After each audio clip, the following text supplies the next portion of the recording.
There was an announcement on an online forum that provides information, just factual information about space launches, about launches of satellites into space, rockets into space.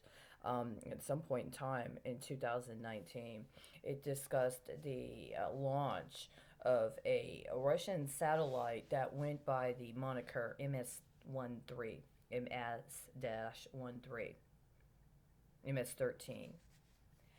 And the understanding I have is that in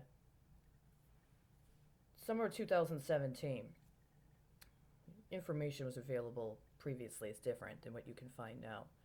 In summer of 2017, sometime around June or July, there was a major bust of members of a narco trafficking syndicate right outside and around San Antonio, Texas. There were a number of people that were arrested. And in the course of that, my understanding is that while some of them may have been deported, that they would have been housed in a facility. In late July or early August of 2017, there was a tropical storm that at the time had been identified by a particular name. At some time, I was in a shelter. I was in a domestic violence shelter in Houston, and I was witness to what I understood was an act of genetic engineering. There were people that were identified or accounts that were specifically identified as being active duty with the U.S. Army that were being spliced with people who had accounts that were identifiable with a gang affiliation. They were gang affiliation that was identified as being Mexican in origin. They were splicing people in the U.S. Army with people that were identified as being members of a gang. And the understanding is they were making some sort of program connected to some concept of an urban warrior. I saw it. I was woken up in the morning around 4 o'clock a.m. and I saw them do it. And at first I was confused because I was real time aware of the transactional processes that were going into this composite.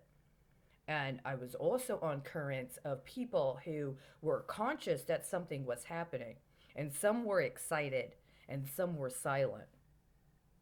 It was as if you see this happening, you know what's happening, you can't stop it. You just kind of are calm. This wasn't reacting, it wasn't angry. It was maybe whatever the emotional resonance was or the emotional response was. It was controlled enough, but corollary to that was this excitement. Yeah, we're getting the good stuff. And I felt it and I engaged with it without knowing exactly what it was. I didn't find out until later in the day when there was pictures of a flood that had happened at Fort Hood. And the understanding is there had been some sort of storm damage to Fort Hood. And so they had to declare a state of emergency at Fort Hood because of a storm that had happened in San Antonio. And my understanding is that somebody declared a state of emergency and got access to the listings of people that would have been in the area, like the floodplain of the area where that state of emergency had been called. And they were intentionally splicing it. They were hybridizing accounts associated with people that were included in that declaration of a state of emergency at Fort Hood with people in jail. People in jail that were anticipated for release, or people in a detention center that were anticipated for release. And so while they were there, they were going to get juiced up with all that good army stuff. Where did they go? Where are they? And they conveniently changed the information that's publicly available about what was going on in terms of interdiction activity or counter narcotics activity in San Antonio. Once I got to Dallas, Dallas boys don't like that story. Dallas boys and girls don't like there being available information about what the Department of Justice or what other counter interdiction efforts were doing in San Antonio in the summer of 2017. They want there to be another narrative. They've wanted something else to be the story. They want you to accept that somehow these narcos that got all this good military gear and all these good military skills, they what, got a second chance? No, that's not what happened.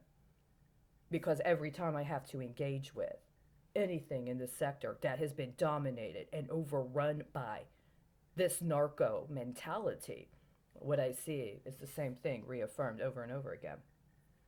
Why did nobody from the military or anybody from the government expose what they did in San Antonio in 2017 before Hurricane Harvey? I contend what they did is they did it as a way to extort anybody who would have been a part of an actual national security response to what was going on with Harvey to keep their fucking mouths shut. I already know that when they deployed members of the military, they deployed National Guard to Houston for a period of time. They found something. They found something horrible. They haven't said anything this whole time. Why? Why did you agree to co-conspire with your silence? You do not have authority to keep silent and play along with these narco terrorists. We just had a sham of an election season where the public media reports represent that every fucking member of Congress and the Senate ceded this country to narco terrorists. Narco terrorists that have the means and apparently thus far have had the cover to engage acts of genetic engineering on the people of the United States. For what purpose?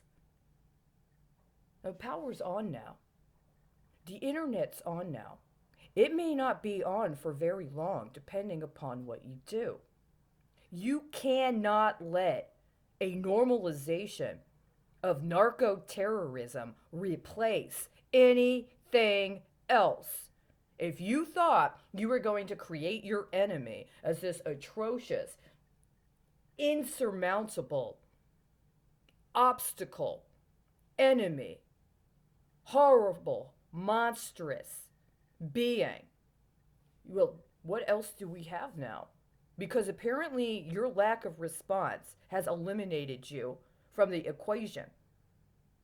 That's what I've been seeing for years.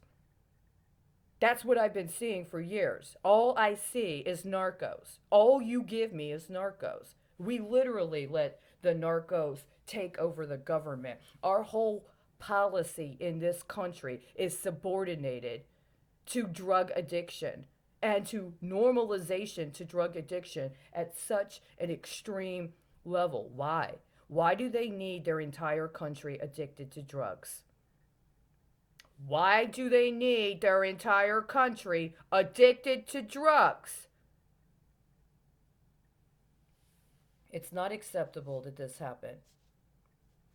I know that San Antonio is the headquarters of MedCom for the United States military, but there has been information since at least the summer of 2019 that the Army Futures Command has its own interest in military medicine. Yeah, I know what your fucking interests are. The Army Futures Command is a domestic terrorist organization that has been appropriated through the federal government and has been infiltrating the country using the Small Business Administration. That's really all you should have to know to shut them down and prosecute them. Starting with whoever in Congress and the Senate approved them and then aided and abetted their activities. In the course of shutting them down, they are duty bound to uphold the Constitution and provide to the people of the United States of America information they have on efforts to infiltrate our government and try to prioritize relationships with organized criminal syndicates, including drug cartels, as well as pharmaceutical cartels that are co-conspiring with them, and expose all of the people who have infiltrated government in trying to move forward on this agenda. They can do it without selling children. They can do it in a manner that allows for the operationalization of a cyber infrastructure that is not predicated upon sexual exploitation and attempting to compel people into illicit activities up to and including acts of prostitution. Prostitution is a primary economic factor in acts of trafficking, including trafficking connected to organized criminal activity that is smuggling things up to and including weapons and drugs.